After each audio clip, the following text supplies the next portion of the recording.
Hello दोस्तों, स्वागत है आप सभी का हमारे YouTube channel depth study with Ashish में। दोस्तों, आप लोगों के लिए एक बहुत ही most important questions plus answer दोनों का वायरल वीडियो आ चुका है, जो कि आपके एग्जाम में आने की पूरी संभावना है। दोस्तों, मैं बात कर रहा हूं क्लास 12 के ज्योग्राफी सब्जेक्ट का, जिसका एग्जाम कल होने वाला है। और दोस्तों, मैं आपको बता दूं कि यदि मैं आपको दोस्तों 4-5 वीडियो अपलोड करूंगा, और इससे पहले मैंने बहुत सारे वीडियो अपलोड कर दिया हूं। सारे वीडियो को यदि आप देखते हैं तो दोस्तों आपको दो चीज़ समझ में आ जाएगा।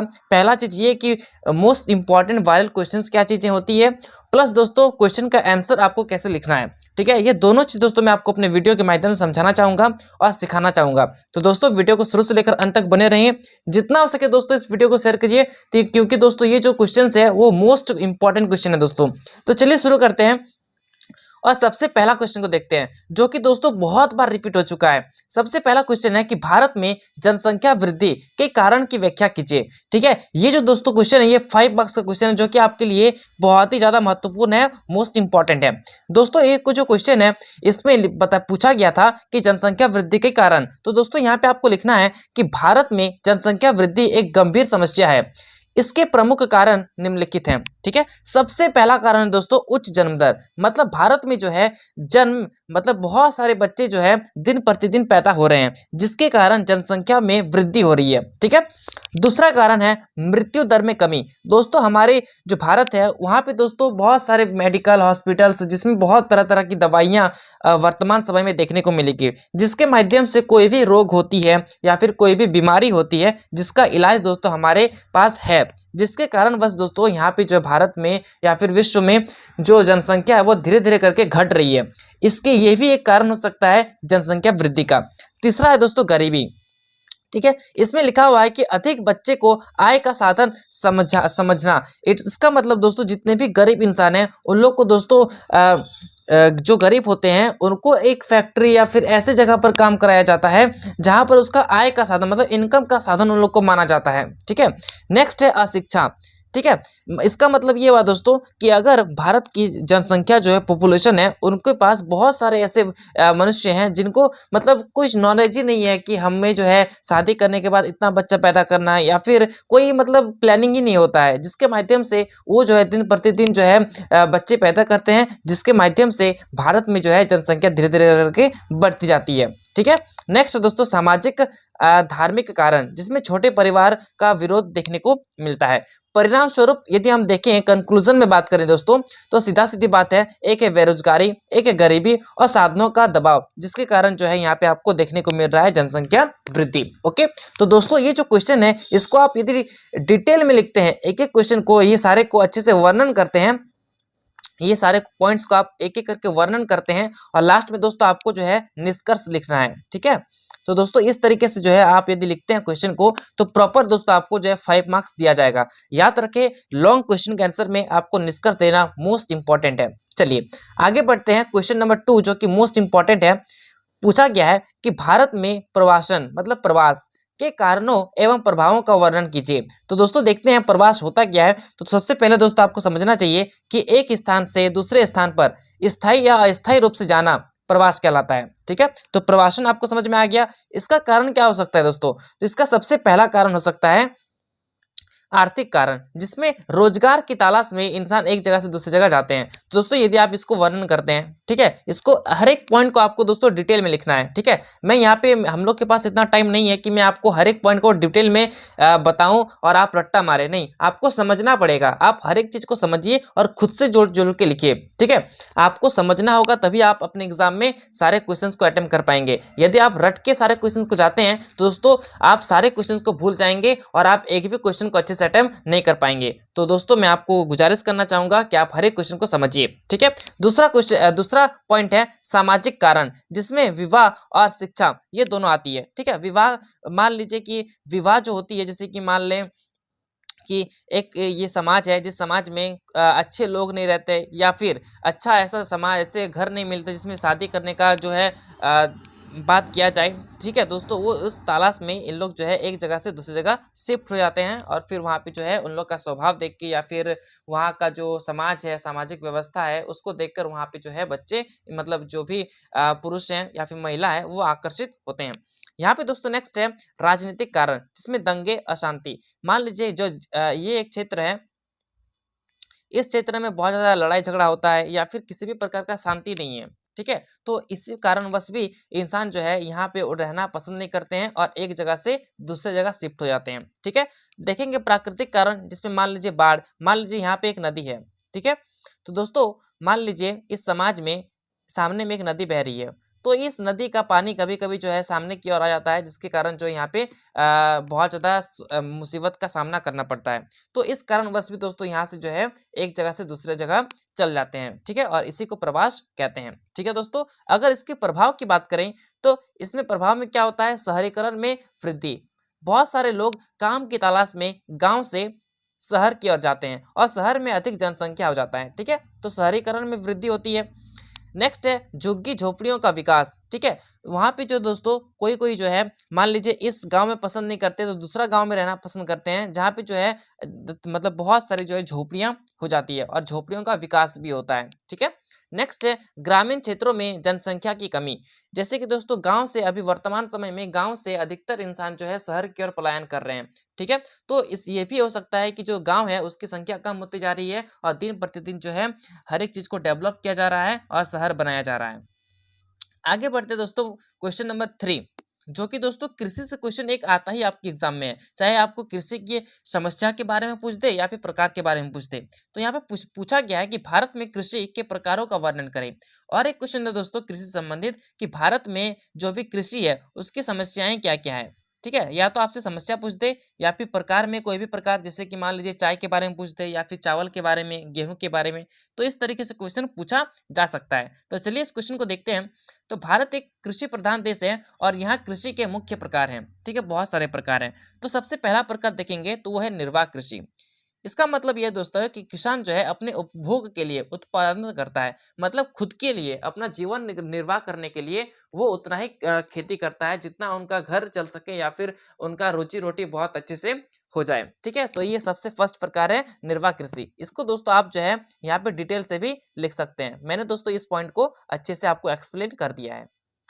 नेक्स्ट देखेंगे दोस्तों व्यावसायिक कृषि, ठीक है, वो कृषि जिसके माध्यम से इंसान जो है बेचता है, ठीक है। इसका मतलब ये हुआ दोस्तों कि वो जो है बहुत बड़े खेतों में जो है खेती करता है और उससे जो है बहुत ज़्यादा अनाज उगाता है, अनाज का प्राप्ति होती है और फिर उस अनाज को जो है दोस्तों वो बाजार में जाके बेचता है। तो वो बेचता है मतलब व्यापार किया, तो व्यापार को ही दोस्तों यहाँ पे क्या लिखा गया है, व्यावसायिक कृषि, जिसमें बाजार हेतु उत्पादन आते हैं, ठीक है, अच्छे से आपको समझ में आ गया होगा।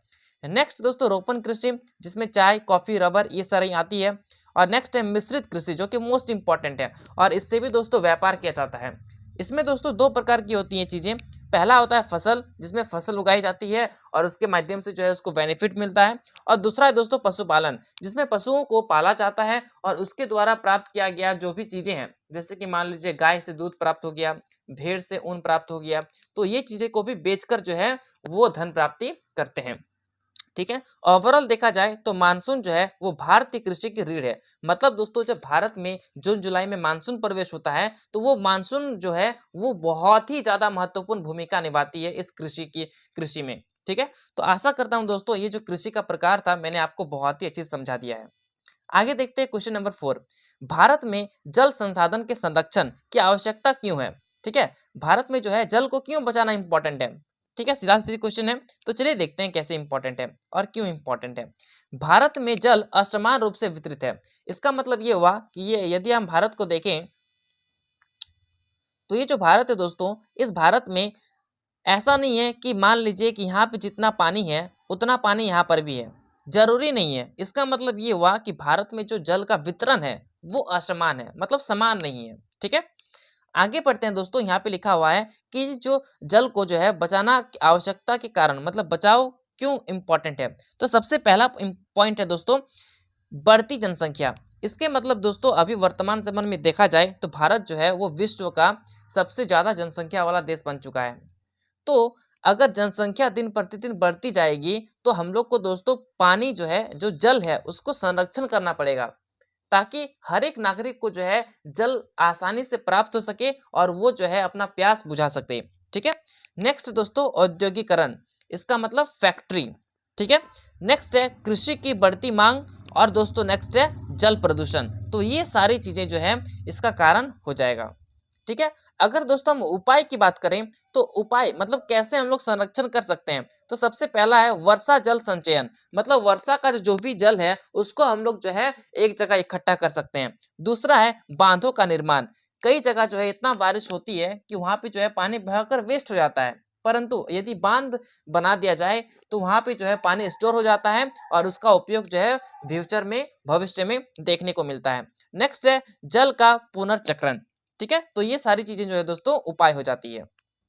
क्वेश्चन नंबर 5, भारत में लौह एवं इस्पात उद्योग के विकास के कारण लिखिए। ठीक है, तो इसका विकास का कारण क्या है, तो चलिए देखते हैं। मोस्ट इंपॉर्टेंट क्वेश्चन है। ठीक है, क्योंकि लोहा जो है दोस्तों, लौह उद्योग बहुत ही ज्यादा इंपॉर्टेंट है, क्योंकि लौह उद्योग के कारण ही दोस्तों फैक्ट्रियों में हमें जो है मशीन देखने को मिलती है। तो चलिए देखते हैं इसका विकास का कारण क्या है। तो फर्स्ट पॉइंट है कि कच्चे माल की उपलब्धता।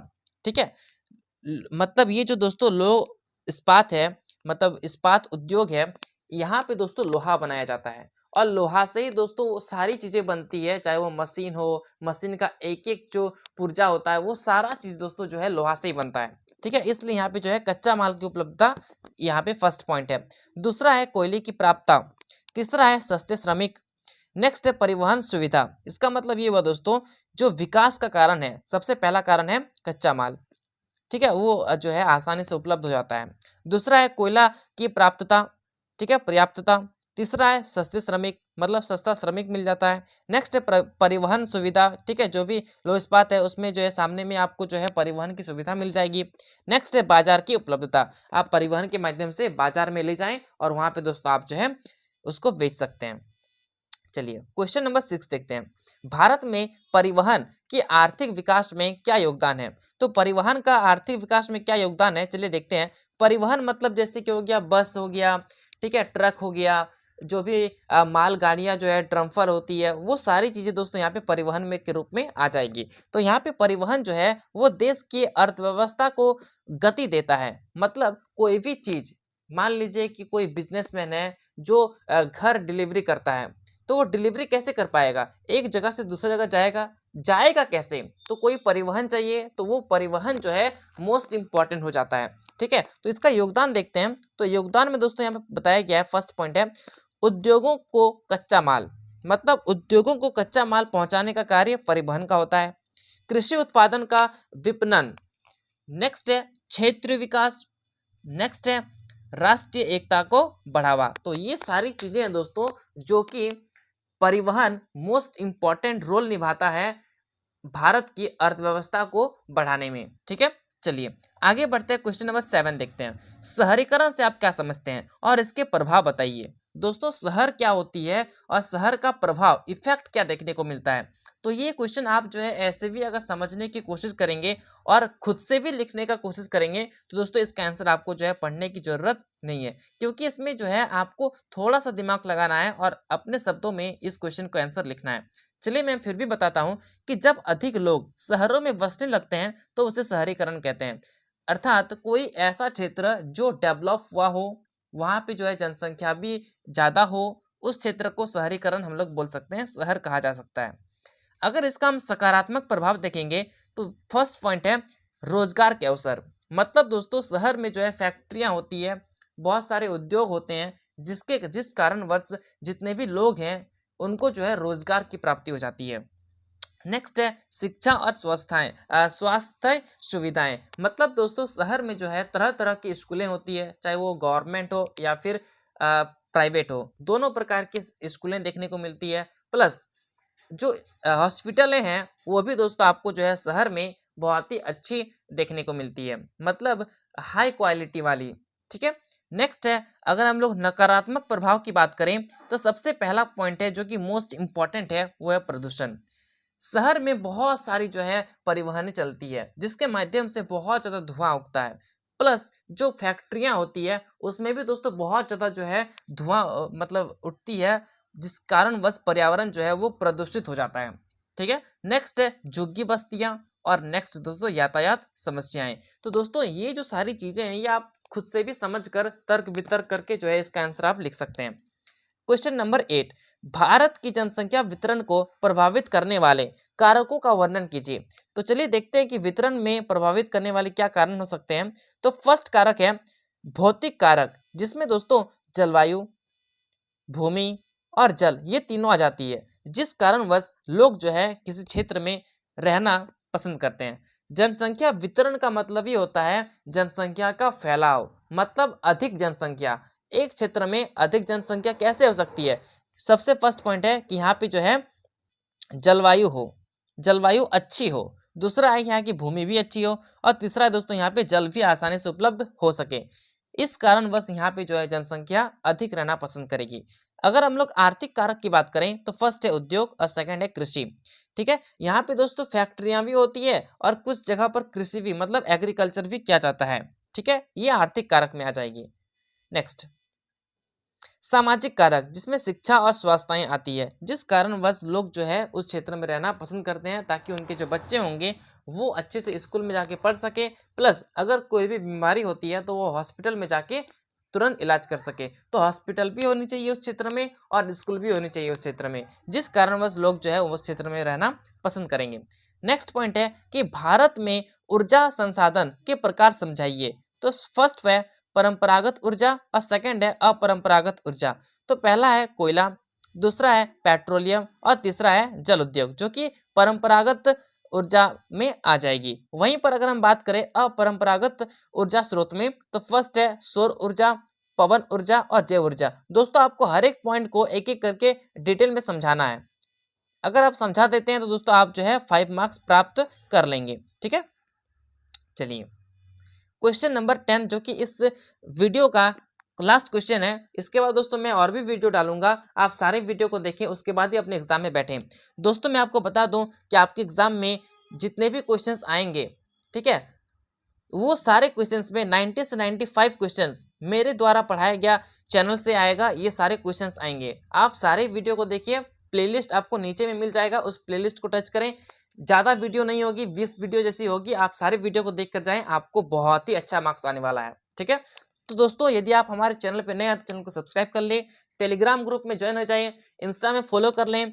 और दोस्तों वीडियो कैसा लगा हो कमेंट करेंगे, और साथ ही साथ यदि आपको किसी भी प्रकार का डाउट हो तो दोस्तों आप जरूर कमेंट करें, क्योंकि एग्जाम से पहले आपकी हर एक डाउट क्लियर होनी चाहिए। चलिए देखते हैं क्या नंबर 10 क्या है। भारत में खनिज संसाधनों के संरक्षण की आवश्यकता बताइए। तो खनिज संसाधन का संरक्षण का क्या बताना है आवश्यकता। तो यहाँ पे दोस्तों फर्स्ट यहाँ पे पॉइंट बताया गया है कि खनिज संसाधन सीमित है, क्योंकि हम लोग को पता है कि जो खनिज होती है वो दोस्तों हम लोग उत्खनन के दौरान प्राप्त करते हैं। ठीक है, परंतु हम लोग जो है अगर प्रति वर्ष उस क्षेत्र में खनन किया जाए तो दोस्तों वहाँ पे जो है जो खनिज होगी वो कम हो जाएगी, और एक समय ऐसा आ जाएगा कि वहाँ पे खनिज हमें प्राप्त नहीं होगी। तो उसका संरक्षण क्यों किया जा सकता है, उसका आवश्यकता क्यों है? तो दोस्तों संरक्षण के कारण हम लोग बताते हैं। तो फर्स्ट पॉइंट है भविष्य की पीढ़ी हेतु, मतलब दोस्तों भविष्य में जितने भी नागरिक पॉपुलेशन आएंगे वो भी दोस्तों खनिजों का मतलब जो है उपयोग कर पाएंगे, जिस कारणवश हमें जो है संरक्षण करना चाहिए। नेक्स्ट है तीव्र दोहन। हम इस समय में स्पीड में जो है हम लोग जो है खनिज है उसको तुरंत या फिर स्पीड में खत्म कर रहे हैं। इसका मतलब ये हुआ कि हम लोग जो है संरक्षण नहीं कर रहे हैं। तो हम लोग को संरक्षण इसलिए भी करना चाहिए क्योंकि हम लोग जो है बहुत ही ज़्यादा तेजी में इसको खत्म कर रहे हैं। नेक्स्ट है आयात पर निर्भरता कम करने हेतु। ठीक है, तो ये सारी 3 पॉइंट हो गई। इस तीनों पॉइंट को आप वर्णन करते हैं तो आप जो है अच्छे से समझ जाएंगे। अगर हम लोग उपाय की बात करें तो फर्स्ट है पुनर्चक्रण, दूसरा है वैकल्पिक संसाधन और तीसरा है वैज्ञानिक खनन। दोस्तों आपको याद रहे 5 मार्क्स का क्वेश्चन में आपको निष्कर्ष देना है। ठीक है, तो दोस्तों ये रहा आपका most important and viral 10 subjective questions. कैसा लगा क्वेश्चंस आप कमेंट में बताएं। एक भी क्वेश्चन में डाउट हो तो आप दोस्तों आप कमेंट कर सकते हैं। ठीक है, इसके बाद मैं और भी 1-2 वीडियो डालूंगा जो कि मोस्ट इंपॉर्टेंट होगा। सारे वीडियो को देखना है, उसके बाद एग्जाम में बैठना है। आप सभी बच्चों को ऑल द बेस्ट। आप सभी अच्छे से एग्जाम में बैठे, कॉन्फिडेंस के साथ जाएं, घबराना नहीं है। जितने भी पढ़े होंगे उसी से आएगा, कॉन्फिडेंस यही होनी चाहिए और अपना 100% देने का कोशिश करें। चलिए मिलते हैं नेक्स्ट वीडियो में, तब तक के लिए जय हिंद जय भारत।